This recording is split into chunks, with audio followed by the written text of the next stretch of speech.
Bismillahirrahmanirrahim. Nahmaduhu wa nusalli ala rasulihil karim, amma ba'd. Hadirin yang dirahmati Allah subhanahu wa ta'ala, manusia yang pernah datang ke dunia ini dan mereka telah meninggalkan dunia ini, sampai kapanpun mereka tidak akan kembali lagi ke sini. Hari-hari yang berlalu semakin mengurangi umur manusia dan mendekatkan manusia kepada kematian. Waktu kematian, tempat kematian, dan sebab kematian, ini semua sudah ditulis oleh Allah Subhanahu wa ta'ala. Maka manusia yang beruntung adalah mereka yang buat persiapan untuk kehidupan setelah kematian. Dunia ini adalah tempat untuk buat persiapan. Setelah kematian nanti, siapa yang telah memperbaiki kehidupannya, maka kehidupannya pun akan baik untuk selama-lamanya. Dan orang-orang yang tidak memperbaiki kehidupannya dan merusak kehidupannya, apabila dia mati dalam keadaan beriman, maka kehidupannya akan hancur untuk waktu yang sangat lama. Namun kemudian pada akhirnya kehidupannya akan menjadi baik. Orang yang sudah mendapatkan kalimah, maka dia ini telah ditetapkan untuk masuk surga. Akan tetapi kalimat ini harus tetap ada sampai kematian datang. Bagaimana untuk menjaga supaya kalimah ini terus ada sampai kematian datang? Maka kita perlu bentuk suasana. Mengucapkan kalimah berarti kita telah buat perjanjian dengan Allah. Kita telah buat perjanjian dengan Allah, ya Allah, kami akan menyempurnakan segala perintahmu dengan cara Nabi sallallahu alaihi wasallam, dan kami berjanji bahwasanya kami akan memperbaiki kehidupan dunia kami, dan kami berjanji untuk memperbaiki kehidupan akhirat kami. Hadirin yang mulia, kita adalah orang-orang beruntung karena tempat kita ribuan mil jauhnya dari tempat Nabi sallallahu alaihi wasallam, dan zaman kita jauh 1400 tahun jauh dengan zamannya Nabi sallallahu alaihi wasallam. Namun Allah Subhanahu wa taala telah memberikan kepada kita kalimah di tempat kita saat ini. Karena ada orang yang sangat tidak bersyukur, walaupun dia melihat wajah Nabi sallallahu alaihi wasallam dan mendengarkan langsung sabda Nabi sallallahu alaihi wasallam dan memahami akhlak dan adab Nabi sallallahu alaihi wasallam. Bahkan hati mereka menerima bahwasanya, mengakui bahwasanya beliau ini adalah nabi yang benar. Akan tetapi disebabkan dengan asabiyah, karena mereka membanggakan kaumnya, sehingga menjadikan mereka terhalang mendapatkan kalimah, seperti Abu Jahal. Maka hendaknya kita bersyukur kepada Allah Subhanahu wa ta'ala, karena bagaimanapun keadaan kita, Allah Subhanahu wa ta'ala dengan kasih sayangnya telah berikan kepada kita kalimah yang mulia ini. Hadirin yang mulia, kehidupan dunia ini adalah kehidupan untuk kita buat persiapan, dan kehidupan yang sangat singkat sekali, dan kita tidak akan pernah kembali lagi ke sini. Bagaimana kita buat persiapan? Yakni dengan amal-amal. Dan untuk mendatangkan ruh dan kekuatan dalam setiap amal, ini bisa didapatkan dengan iman. Apa arti iman? La ilaha illallah. Selain Allah Subhanahu wa ta'ala, tidak ada yang patut untuk disembah. Kenapa? Karena selain Allah Subhanahu wa ta'ala tidak bisa buat apa-apa. Dan semua asbab-asbab zahir yang ada di atas dunia ini, semuanya berhajat kepada Allah Subhanahu wa ta'ala. Akan tetapi Allah Subhanahu wa ta'ala tidak berhajat kepada asbab-asbab zahir manapun. Allah Subhanahu wa ta'ala mampu berbuat segala-galanya tanpa bantuan siapapun dan tanpa bantuan apapun. Akan tetapi semua apa saja yang selain Allah Subhanahu wa ta'ala ini tidak bisa buat apa-apa tanpa izin dari Allah Subhanahu wa ta'ala. Supaya di dalam hati dan pikiran kita wujud perkara ini, bahwasanya semua asbab-asbab zahir yang ada di atas dunia ini tidak bisa buat apa-apa tanpa izin Allah Subhanahu wa taala. Hanya Allah saja yang maha segala-galanya. Akan tetapi yang nampak oleh mata kita adalah kebalikannya, bahwasanya segala sesuatu ini bisa mendatangkan apa saja dan bisa berbuat apa saja, sedangkan Allah Subhanahu wa taala yang maha segala-galanya ini tidak nampak oleh mata kita. Nah, ini Allah Subhanahu wa taala jadikan sebagai ujian bagi kita. Allah Subhanahu wa taala mampu segala-galanya tanpa benda-benda yang diciptakan oleh Allah Subhanahu wa taala. Akan tetapi benda-benda yang diciptakan oleh Allah Subhanahu wa taala tadi diletakkan di hadapan kita dan Allah Subhanahu wa taala bersembunyi. Dan kudratullah itu sendiri juga tersembunyi. Begitu juga dengan khazanah Allah Subhanahu wa taala yang tidak ada batasnya, ini juga tersembunyi.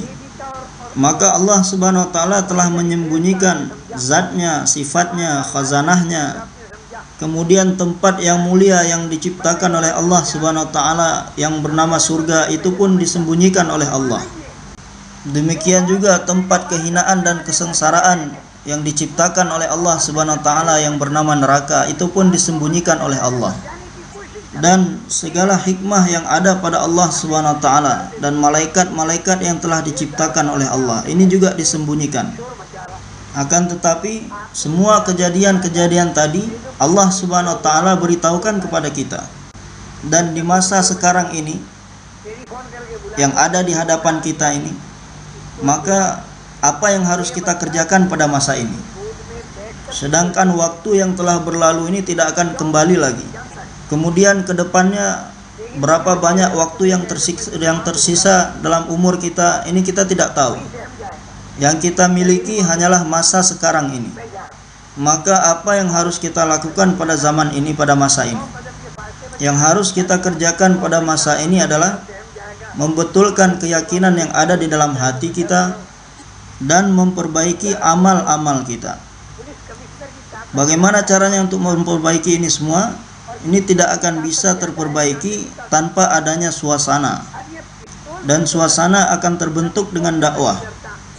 Dan dakwah ini tadinya hanya dikerjakan oleh laki-laki saja. Dan sulit untuk menjalankan dakwah di kalangan wanita. Akan tetapi wanita-wanita kita yang sangat beruntung, mereka telah berusaha dan menggunakan waktu sebaik-baiknya. Mereka belajar silsilah dakwah di negaranya, di negeri masing-masing, dan dia belajar dari orang-orang rumahnya. Kemudian dia telah membentuk suasana di rumah-rumahnya, sehingga mereka ini mendapatkan kepercayaan bahwasanya kalau mereka wanita-wanita ini kita kirim keluar, maka mereka akan bisa menghidupkan usaha di sana. Yang pertama sekali, wanita-wanita ini mereka telah bermujahadah, berusaha untuk mengirim laki-laki mereka keluar di jalan Allah, sehingga laki-lakinya ini bisa buat usaha agama sebanyak-banyaknya di luar.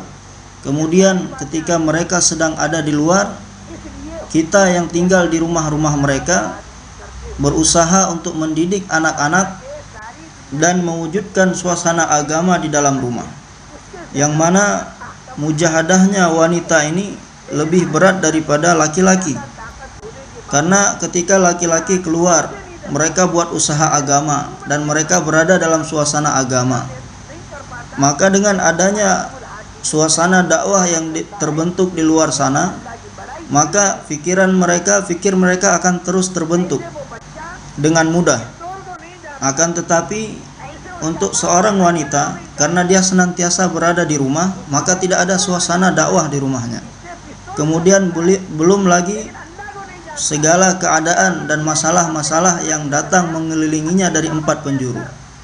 Dan keadaan yang mereka hadapi ini tidak tampak oleh orang lain. Jadi seperti mana wanita ini adalah sesuatu yang tertutup, begitu juga setiap keadaan permasalahan yang dihadapi itu pun tertutup, orang lain tidak bisa melihat. Yang tahu hanyalah Allah Subhanahu wa taala. Dan apabila seorang wanita menengadahkan tangannya di hadapan Allah Subhanahu wa taala dengan segala keadaan dan permasalahan yang dia miliki, berdoa memohon sambil menangis-nangis di hadapan Allah Subhanahu wa taala, yang mana tidak ada siapapun yang mendengarkan suaranya, yang bisa mendengarkan suaranya, dan dia pun tidak ingin memperdengarkan suaranya kepada siapapun. Maka dengan doa dan tangisan seorang wanita seperti ini, tidak diketahui berapa banyak akan mendatangkan kekuatan kepada telinga laki-laki, akan memberikan kekuatan yang begitu besar pada usaha yang dibuat oleh laki-laki. Hadirin yang mulia, suasana dakwah ini akan terbentuk dengan tertib 6 sifat. Sifat yang pertama adalah kalimah. Dan kalimah ini bukan hanya sekedar ucapan. Walaupun mengucapkan kalimah ini juga satu perkara yang sangat berharga sekali. Bahkan dengan hanya mengucapkan Allah saja, maka dalam ucapan ini memiliki kekuatan yang begitu besar, yang mana apabila seluruh manusia di seluruh dunia menjadi kafir dan hanya tersisa satu orang saja yang beriman, dan dia tidak buat usaha apapun untuk agama, hanya mengucapkan dengan lisannya Allah saja, maka begitu besar kekuatan yang Allah Subhanahu wa taala letakkan pada nama ini, yang mana disebabkan itu langit, bumi, bintang, bulan, matahari tidak akan bergeser dari tempat mereka masing-masing, akan terus berada di tempat mereka masing-masing, dan semuanya akan terus berjalan seperti biasanya, dan kiamat tidak akan datang walaupun hanya satu orang saja yang mengucapkan Allah, hanya satu orang, dan dia tidak buat usaha agama lain, hanya mengucapkan Allah saja. Maka dengan hanya mengucapkan kalimah saja, maka di dalam ucapan ini terdapat kekuatan yang sangat besar.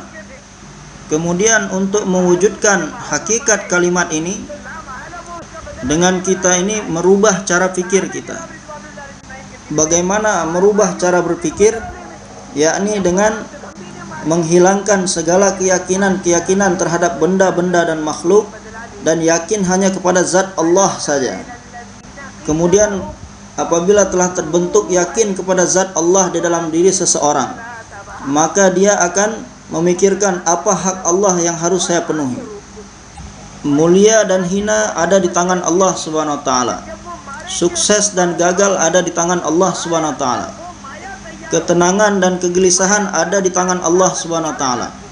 Rasa takut dan rasa aman ada di tangan Allah Subhanahu wa taala. Sakit dan sehat ada di tangan Allah. Kehidupan dan kematian ada di tangan Allah.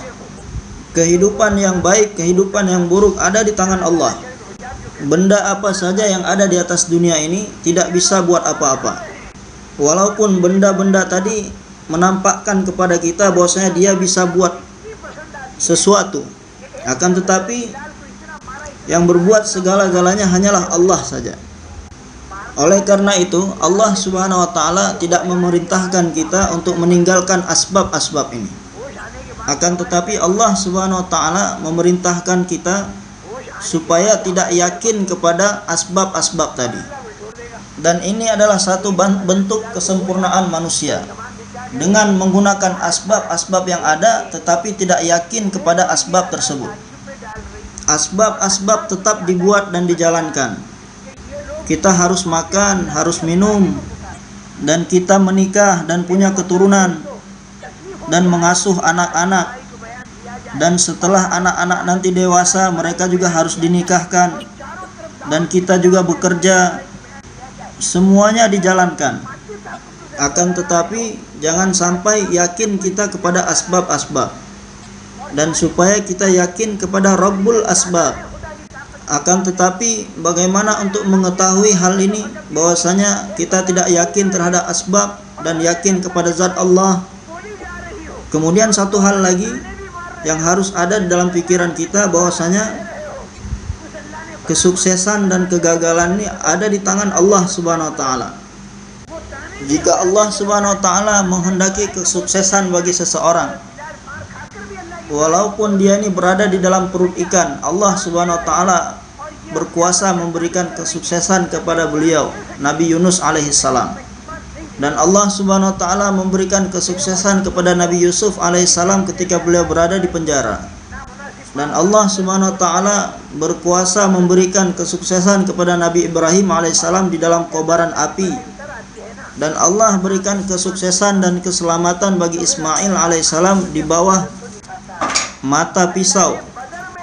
Mungkin kita berpikir bahwasanya Ismail alaihissalam selamat di bawah pisau, mendapatkan kesuksesan dan keselamatan di bawah pisau.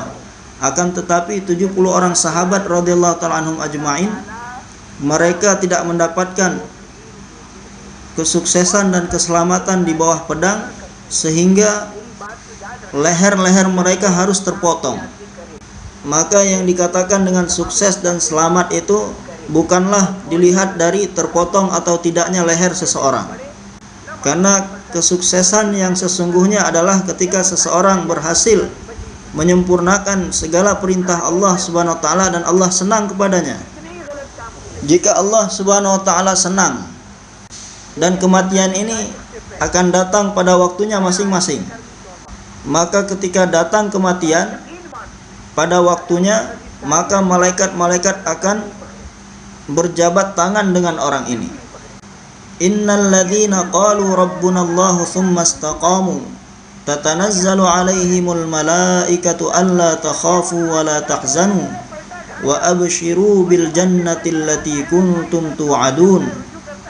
Orang-orang yang mengatakan bahwasanya pemilik dan pemelihara kami adalah Allah, walaupun kita sedang bekerja, maka yang memelihara kita adalah Allah Subhanahu wa taala.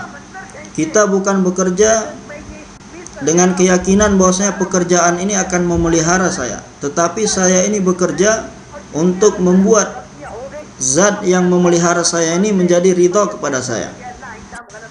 Dan jika seseorang bekerja untuk mencari ridha zat yang memeliharanya, ketika datang waktu sholat dan harus meninggalkan pekerjaannya, dia akan tinggalkan pekerjaannya, dia akan tinggalkan perdagangannya dan akan mendatangi sholat, memenuhi panggilan sholat. Dan dia tidak peduli walaupun pekerjaannya, perdagangannya akan mendatangkan kerugian sampai ratusan ribu rupiah, karena Allah Subhanahu wa taala berkuasa mendatangkan kerugian di dalam ratusan ribu rupiah yang didapatkan seseorang. Dan Allah Subhanahu wa taala berkuasa mendatangkan manfaat dan keuntungan tanpa uang ratusan ribu rupiah. Jika Allah Subhanahu wa taala berkehendak memberikan keuntungan dan manfaat kepada seseorang, walaupun yang dia miliki hanyalah asbab-asbab kerugian, Allah Subhanahu wa taala berkuasa memberikannya keuntungan dan manfaat dalam keadaan seperti itu, disebabkan dia ini telah menyempurnakan perintah-perintah Allah Subhanahu wa taala. Sebaliknya, jika Allah Subhanahu wa taala berkehendak memberikan kerugian kepada seseorang, walaupun seseorang ini memiliki segala asbab-asbab keuntungan, maka Allah Subhanahu wa taala berkuasa memberikannya kerugian dalam keadaan seperti itu, disebabkan dia ini melanggar perintah Allah, ingkar kepada Allah. Akan tetapi Allah Subhanahu wa taala memberikan ujian kesabaran yang begitu banyak kepada seseorang yang senantiasa berusaha menyempurnakan perintah Allah. Akan tetapi jika dalam keadaan seperti itu, apabila datang waktu berbenturan antara asbab dan menyempurnakan perintah Allah Subhanahu wa taala, dia tetap menyempurnakan perintah Allah dan tidak akan menyia-nyiakan perintah Allah Subhanahu wa taala karena mementingkan asbab. Dan jika asbabnya bertambah banyak, maka dia tidak akan menyombongkan diri, dan apabila asbabnya ini berkurang, maka dia tidak akan takut. Dan jika asbabnya pun habis, maka dia pun tidak akan takut. Bahkan walaupun seluruh asbab-asbab menentangnya, dia tidak akan takut. Karena apa saja yang akan datang dalam kehidupannya ini, apa saja yang dia dapatkan dalam kehidupan ini, semuanya akan berakhir dengan datangnya kematian. Dan kematian itu tidak akan datang sebelum waktunya. Maka kalau kematian ini pasti akan datang di saatnya, Maka bagaimana kita berusaha mati dalam keadaan kita ini beriman dan taat kepada Allah Subhanahu wa taala. Selagi masih ada waktu untuk hidup di atas dunia ini, sebanyak apapun asbab-asbab kematian yang ada pada seseorang, maka Allah tidak akan memberikan kematian. Dan jika masa hidup di dunia ini telah habis dan datang kematian, setelah itu dia baru beriman. Dia beriman saat-saat datang kematian, maka orang ini mati dalam keadaan sukses. Nabi Ibrahim alaihissalam telah menyempurnakan perintah Allah Subhanahu wa taala. Ketika beliau dimasukkan ke dalam api, beliau tidak terbakar. Dan kisah di dalam surat Was-Sama'i Dzatil Buruj, saya masih ingat sekali. Ketika itu pertama sekali saya mendengar kisah ini ketika saya masih kecil. Ketika saya sedang bermain-main duduk di dekat ibu saya. Saya masih terlalu kecil waktu itu. Masih tidur-tiduran di dekat ibu saya. Tapi sejak umur segitu, ibu saya telah mendengarkan kepada saya banyak kisah-kisah. Dan beliau telah memperdengarkan kepada saya tafsir surat Kahfi. Demikian juga kisah yang ada di surat Was-Sama'i Dzatil Buruj. Dan banyak sekali hal-hal yang ditanamkan oleh ibu kami di dalam pikiran-pikiran kami sejak kami masih kecil. Dan kisah Was-Sama'i Dzatil Buruj ini sangatlah masyhur. Seorang raja yang mengaku dirinya Tuhan, dan ada sekelompok orang-orang dari rakyatnya yang tidak mengakui ketuhanannya, dan mereka telah mengucapkan la ilaha illallah, tidak ada yang berhak disembah selain Allah. Raja mengatakan siapa yang mengucapkan kalimat ini akan dilemparkan ke dalam api. Dan mereka mengatakan kami sanggup mengorbankan nyawa kami, tapi kami tidak akan mengorbankan iman kami. Dan maut ini pasti dan pasti akan datang pada waktunya. Ketika waktu kematian datang, semua kita akan mati. Akan tetapi kami tidak akan mau melepaskan keimanan kami. Maka siapa saja yang mengucapkan kalimat ini satu persatu dimasukkan ke dalam api. Dan mereka pun terbakar di dalam api. Sedangkan Ibrahim alaihissalam tidak terbakar ketika di dalam api. Dan kedua-duanya telah menyempurnakan perintah Allah Subhanahu wa taala. Begitu juga Nabi Ismail alaihissalam, beliau telah menyempurnakan perintah Allah, akan tetapi lehernya tidak terpotong.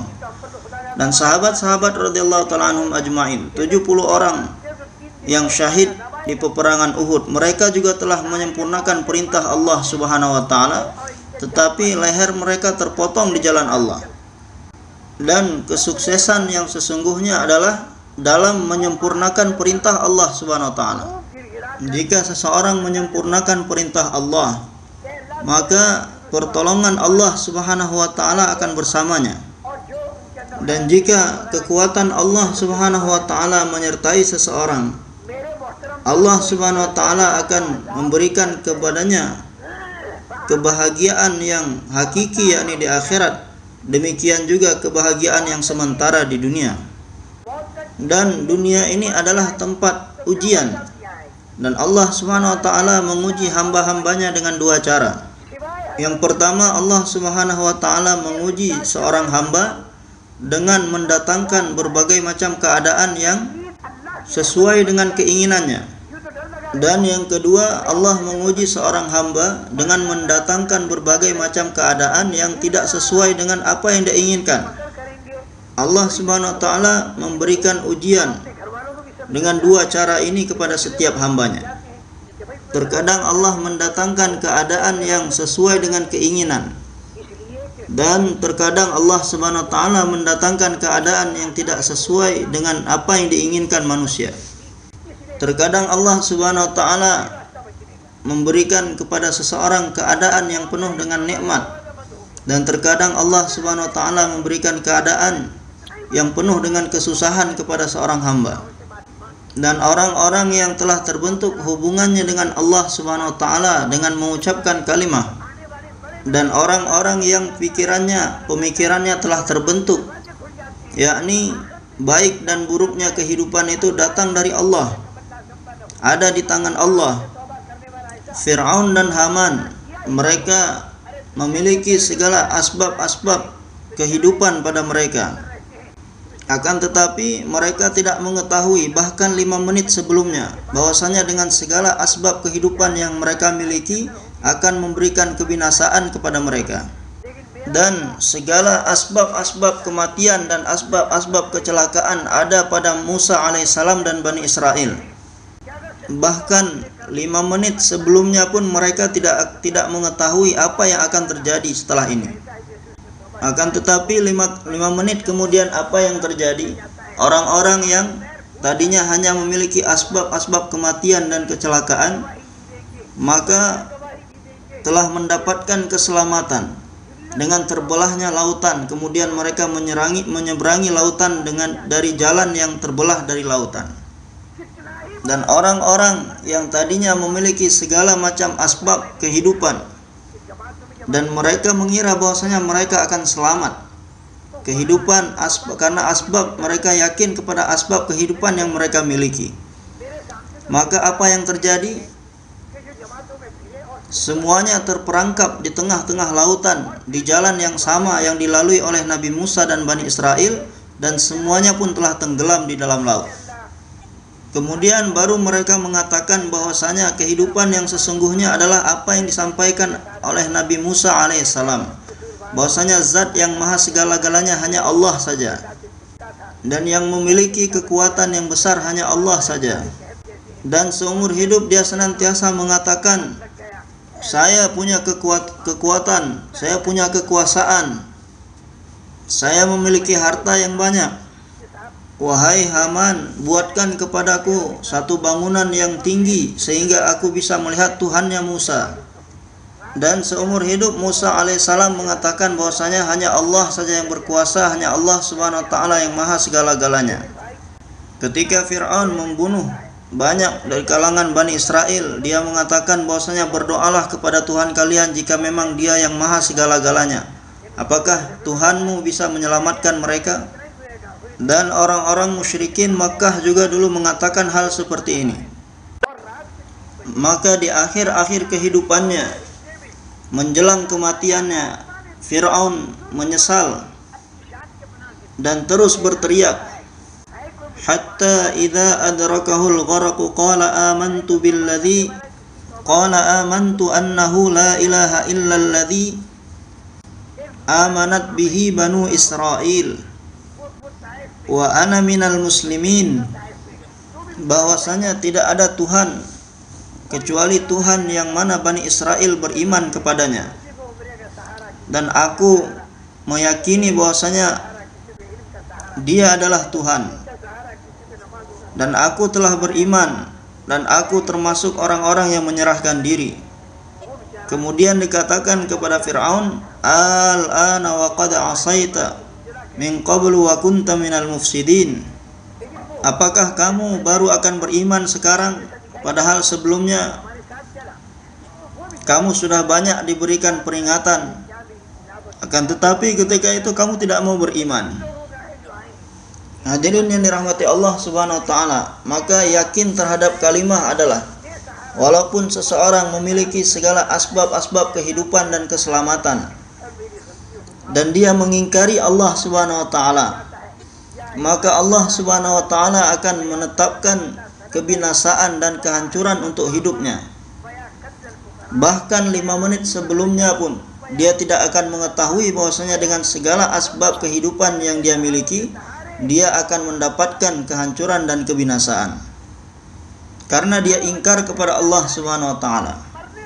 Akan tetapi apabila semua asbab-asbab zahir yang dimiliki seseorang adalah hanya asbab yang akan mendatangkan kerugian dan kematian, akan tetapi jika dia taat kepada Allah, menyempurnakan perintah Allah, Allah subhanahu wa ta'ala akan memberikan keputusan untuk memberikan kebahagiaan dan keselamatan untuk orang ini.